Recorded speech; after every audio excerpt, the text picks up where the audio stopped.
저는 올해 32살이고 남편은 37이 되었네요. 결혼한 지 이제 고작 2년 조금 넘었는데 이혼녀가 될 것 같네요. 결혼이 장난이냐고요? 장난으로 결혼하고 이혼할 인간이 세상에 존재하기나 할까요? 저 또한 이혼을 결심하기 전에는 인내심이 부족한 인간들이나 이혼을 하는 줄 알았어요. 남편이랑은 뉴질랜드 어학연수에서 만났어요. 제가 공대를 졸업했고 석사과정도 나노 쪽 연구를 했어요. 남편 역시 서울대 공대를 나와 고분자 쪽 석사까지 수료했습니다. 저는 남편만큼은 아니지만 역시 나름 손가락에 꼽히는 명문대학을 졸업하였어요. 그럼에도 불구하고 학벌이 처진다는 소리를 들어가며 시댁에서 저희 결혼을 반대하셨습니다. 남편에게는 무시무시한 시누이가 4명이나 있었어요. 오남매 중 막내이자 장남인 남편과 저는 우여곡절 끝에 결혼했고, 우린 서로가 서로를 진심으로 사랑했기 때문에 행복했습니다. 하지만 시댁은 상상 그 이상이었어요. 손이 귀한 집안이니 반드시 첫 아이는 아들을 무조건 낳아야 한다.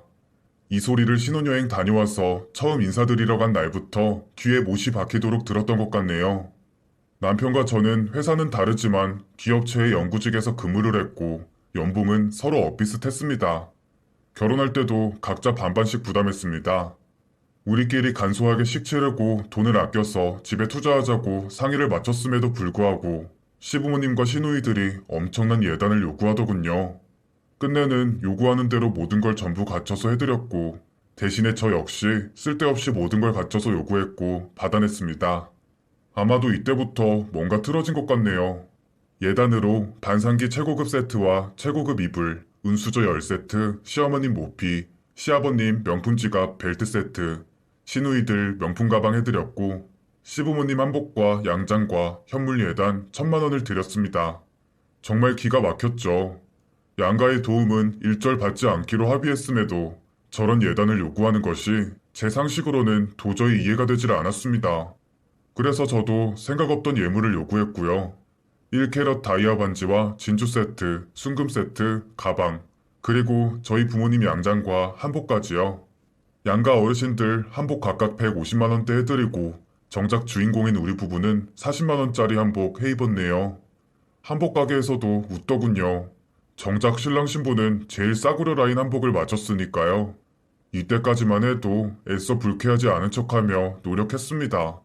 저도 참 못된 게 3천씩이나 예단해드리고 정작 저는 됐어요. 소리는 안 나오더라고요. 아무튼 이런 거 저런 거 둘째치고 일단은 남편과 제 사이는 너무 좋았고 결혼을 하고 난 뒤에도 애틋했고 좋았어요. 서로 직종도 취미도 성격도 입맛도 전부 다 잘 맞다 보니 트러블 생길 일도 없었고 하루하루가 연애하듯이 자연스러우면서도 행복하다고 자부했고요. 허나 결혼 후 주말마다 시댁에 불려가야 했고 시누이들의 잔소리를 듣는 건 정말 숨막히는 일이었습니다. 몸이 아파서 시댁에 가지 않았던 어느 주말에는 시누이들의 전화 때문에 조금 더 쉴 수가 없었습니다. 얼마나 아프길래 그러냐며 괜찮냐는 안부조차 없이 그래도 몸 좀 추스르고는 한번 들여다봐라. 엄마 아버지한테 한번 가봐라. 며느리라고는 올 게 하나뿐인데 벌써부터 부모님 서운하게 하면 안 되지 않냐. 본인들은 가족끼리 단란하게 외식하고 푹 쉬는 주말을 왜 나는 하나뿐인 아들 내외라는 이유만으로 편히 앉지도 눕지도 못하는 시댁에 가서 시달려야 하는 건지. 저 그래도 싫은 소리 한 번 안 하고 일주일에 한 번은 꼭 시댁에 들러서 저녁이라도 한 끼 먹고 왔고 식사를 안 하더라도 과일이라도 사서 얼굴 비추고 살았습니다. 지난 명절 때도 그 큰 살림에 며느리 덜렁 하나뿐이고 평생 살면서 공부만 했던 터라 살림 솜씨 엉망임에도 불구하고 시키는 일, 잡다한 일, 뭐든지 인상 한 번 안 쓰고 열심히 배우려 했고요. 1년에 5차례나 있는 제사 때에도 제대로 앉아서 밥도 먹지 못하면서도 그 많은 설거지며 손님 접대, 이리 뛰고 저리 뛰고 했었네요. 그럼에도 돌아오는 건 넌 여즉 그 모양이냐. 이래서 여자는 살림을 잘하고 요리를 잘해야지. 공부 따위 백날 해봐야 하나 소용없다는 말뿐이었습니다. 그렇다고 좋은 학교도 아니고 그저 그런 학교밖에 안 되는데 뭐하러 공부는 했냐? 우리 아들 서울대 나와서 더 좋은 며느리 얻을 수 있었는데 코개였다 하시면서요. 이번 명절에도 기름 냄새에 중독되어 가며 전부치고 있는데 시어머니란 분이 옆에 앉아서 하염없이 저 레파토리를 읽고 계시더군요. 참다 참다 이번에는 저도 한마디 했습니다. 어머님 덕에 신랑이 참 좋은 학교를 나왔지만 제가 나온 학교도 그리 나쁜 곳 아니에요. 아시잖아요. 했더니 꼴에 자존심은 있나 보구나. 왜 듣기가 싫은 게냐. 네가 딴 데 가서는 네 학교 자랑질할 수는 있을지 모르겠다만 우리 집안에서 자랑할 거리나 되는 줄 아느냐 하시더이다. 이때 남편이 엄청 화를 내주며 중재에 나섰고 늘 그랬듯이 이번에도 그렇게 수그러 들었네요. 그리고 명절 당일에 일이 터졌네요. 명절 당일 점심상을 치우고 이제 친정으로 가려고 채비를 하는데 시어머님 오셔서는 시누이들 오는데 보고 가야 한다고 못 가게 하셨습니다. 결혼 후 첫 명절이라 일찌감치 친정에 보내실 줄 알았는데 시누이들이랑 온 가족들 다 모이는데 빠져서야 되겠냐고. 자신의 아들은 이럴 때 아니면 언제 누나들이랑 매형들이랑 어울리겠냐고 하면서 시누들 다 올 때까지 기다리라고 하시더군요. 너무 황당해서 저희 집에서도 부모님이 기다리고 계신다고 하였더니 정 가려거든 너 혼자 가라고 현관쪽으로 저를 툭툭 밀치는 신용을 하셨습니다. 이때 정말로 저 속된 말로 뚜껑 열릴 뻔했습니다. 남편이 엄마 왜 이러시냐고 장인 장모님 기다리시는데 어서 가봐야 한다며 옷을 입고 추스리자 시어머님 갑자기 대성통곡을 하시더이다. 이런 법이 어딨어. 세상에 어떻게 이럴 수가 있어. 우리 집에 아들이 둘이야, 셋이야. 아들 하나 겨우겨우 늦둥이로 낳아 곱게 키워놨더니 본때도 없는 것이 들어와서는 애 버르장머리를 이렇게 버려놨네. 이래서 못 배운 것은 들이면 안 됐어. 이러면서 주저앉아 우시는데 더 이상은 참을 수가 없었습니다. 도대체 어머님은 제가 어떻게 했음 마음에 드시겠어요? 그랬더니 대뜸 가려거든 너 혼자 네 집 가라고 하시길래 아니 그거 말고 언제까지 그런 말씀 계속하실 거냐고. 그동안은 남편 없을 때 저에게만 그런 모진 소리 하시길래 기분이 나빠도 참았고 서러워도 참았는데 이제는 남편이 있어도 서슴없이 그런 말씀을 하시는 거 보니 어머님도 습관이 되신 것 같고 더 이상은 저도 듣고 있을 수가 없다는 식으로 말씀을 드렸어요. 역시나 같은 레퍼토리가 흘러나왔습니다. 어디서 저런 걸 며느리라고 데리고 왔느냐며 남편에게 내가 너 어떻게 키웠는데 어쩌고. 시아버님은 그만 좀 하라고 시어머님 눈치 보며 한마디씩 하실 뿐이셨고 남편은 너무 당황스러운 표정을 짓고 있을 뿐이었어요. 저는 그나마 조금 남아있던 이성을 추스리고 어머님께 차라리 제가 이혼이라도 해드려야겠나요? 라고 당돌하게 한마디 내던졌습니다. 그 자리에서 그 말밖에는 다른 말은 생각이 안 나더라고요. 내가 이러려고 결혼했나? 내가 지금 여기서 뭘 하고 있는 건가? 비록 서울대는 아니지만 만족스러운 성적으로 좋은 대학교를 졸업했고 또 누구보다 열심히 지금까지 쉬지 않고 노력해왔는데 그 모든 걸 부정당하는 느낌이 들었습니다. 무엇보다도 잘 키워주신 부모님까지 욕보이는 것 같아 더 이상은 참을 수가 없었습니다. 만약 제가 무언가에 서투르고 잘못해서 그런 부분을 지적하시고 혼내신다면 당연히 새겨들어 마땅하고 귀 기울였을 겁니다. 하지만 터무니없는 이유들로 말도 안 되는 인신공격을 일삼고 조금 싫은 내색을 보이거나 자리를 피하려고 요령을 쓰면 득달같이 달려드는 4명이나 되는 시누이들도 버겁고 우리 부부 잘 살려고 한 결혼인데 이렇게 매일매일 지옥같이 살 얼음판을 걷는 것 같이 사는 것이 과연 맞는 걸까 싶었어요. 시어머님은 결혼이 장난이냐며 고래고래 소리 지르시고 여차저차하여 남편이 대충 상황을 수습하고 저를 데리고 나왔습니다. 친정으로 가는 길 내내 저는 아무 말도 하지 않았어요. 남편도 그런 저에게 아무 말도 먼저 걸지 않았습니다. 어찌 보내는지 모르겠는 명절을 보내고 집으로 돌아와서 오늘 하루 종일 생각했습니다.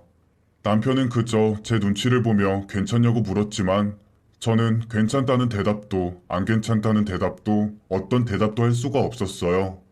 그저 혼자 생각을 좀 하고 싶다고 말했고 하루 종일 컴퓨터 방에서 생각만 한 것 같습니다.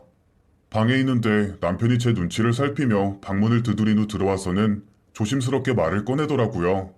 여보, 내가 정말 미안해. 그래도 우리 정말 사랑해서 여기까지 왔잖아. 내가 앞으로는 항상 당신 편만 들게. 그리고 행사나 명절 때는 나 혼자만 다녀올게. 당신은 친정에 먼저 가 있거나 쉬어. 됐어. 당신을 어떻게 믿어? 한 번만 속는 셈 치고 믿어줘. 만약에 또 이런 일이 있으면 그때는 당신이 하자는 대로 다 할게.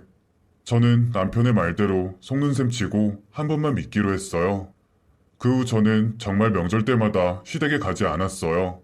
시어머니와 신우의 닭달 때문에 힘들 줄 알았는데 예상외로 시댁에서는 아무 연락도 하지 않았습니다. 그때는 남편이 중간 역할을 잘 해주었기 때문이라고 생각했었죠. 중간에서 얼마나 힘들까 안쓰러운 마음에 예전보다 남편에게 더 잘하려고 했었어요. 남편 역시 저에게 더 잘해주었습니다. 그렇게 저희는 제가 꿈꾸던 결혼 생활을 하고 있다고 생각했습니다. 하지만 그것은 착각이었다는 걸 나중에야 알게 됐습니다. 여느 때와 같이 퇴근 후 함께 저녁을 먹는데 남편 핸드폰 진동이 울리더군요. 진동이 여러 번 울리는데도 전화를 받지 않길래 급한 전화인가 본데 좀 받아봐 라고 말했죠. 그런데 이상하게 남편 얼굴에 당황한 기색이 역력했어요. 저는 누구냐고 무슨 전화냐고 물었고 남편은 아무것도 아니라며 마저 밥이나 먹자고 했습니다. 뭔가 숨기려는 듯해 보여서 신경이 쓰이더군요. 남편이 잠자리에 들기 전까지 남편의 핸드폰만 주시했어요. 그리고 남편이 잠시 핸드폰을 두고 화장실에 간 사이에도 진동벨이 울리더군요. 누구한테 이리도 전화가 끈질기게 오는 건가 싶어 핸드폰에 뜨는 발신자 이름을 봤더니 남편 회사 상사더라고요. 김현우 국장님이라고 저장돼 있었거든요. 퇴근 후에도 업무 지시를 내리려는 건가 싶어서 제가 전화를 받아서 남편이 피곤해서 오자마자 골아 떨어졌다고 말하려고 전화를 받았는데 제가 여보세요라고 말하자마자 전화를 끊어버리는 겁니다. 그리고 혹시 몰라 카톡을 들어가 봤어요. 그 국장님으로 저장된 사람과 최근에도 카톡을 했더군요. 그런데 아무리 생각해도 영 찝찝한 마음이 떠나지 않아 그 카톡방을 들어갔습니다. 그런데 주고받은 내용이 이상했어요. 사랑한다. 내일도 빨리 보고 싶다. 출근이 이렇게 기다려지는 회사가 있을까 등등. 정말 하늘이 무너지는 기분이었습니다. 배신감에 치가 떨렸습니다. 그러다 남편이 화장실에서 나오려는 소리가 들려 남편의 핸드폰을 다시 제자리에 두었습니다. 아직 다 확인하지 못해서 마음이 초조했어요. 남편이 혹시라도 이 카톡방을 나가거나 대화 내용을 지울까봐요. 다행히 남편은 아무 눈치를 채지 못한 듯 했어요. 저는 남편이 깊은 잠에 들 때까지 뜬 눈으로 남편의 핸드폰만 신경 쓰고 있었습니다.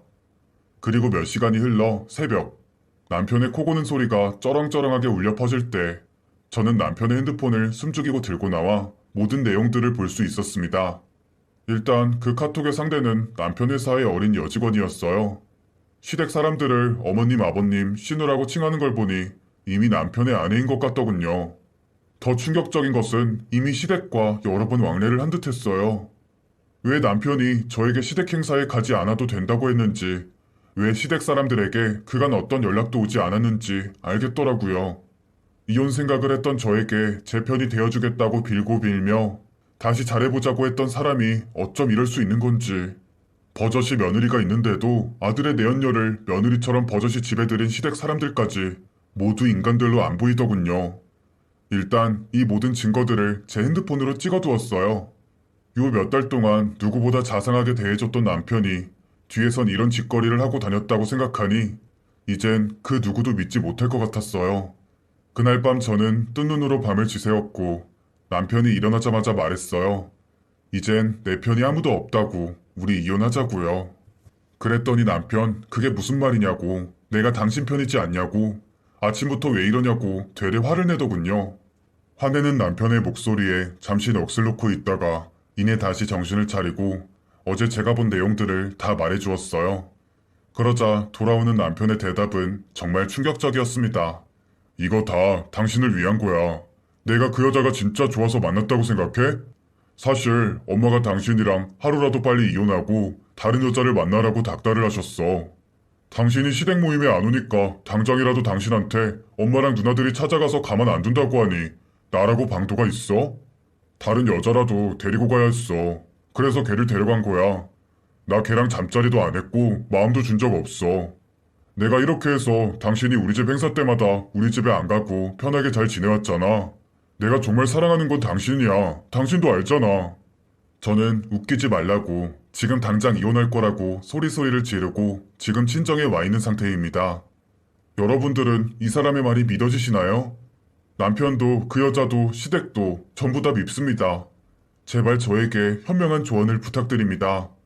제 이야기 들어주셔서 감사합니다.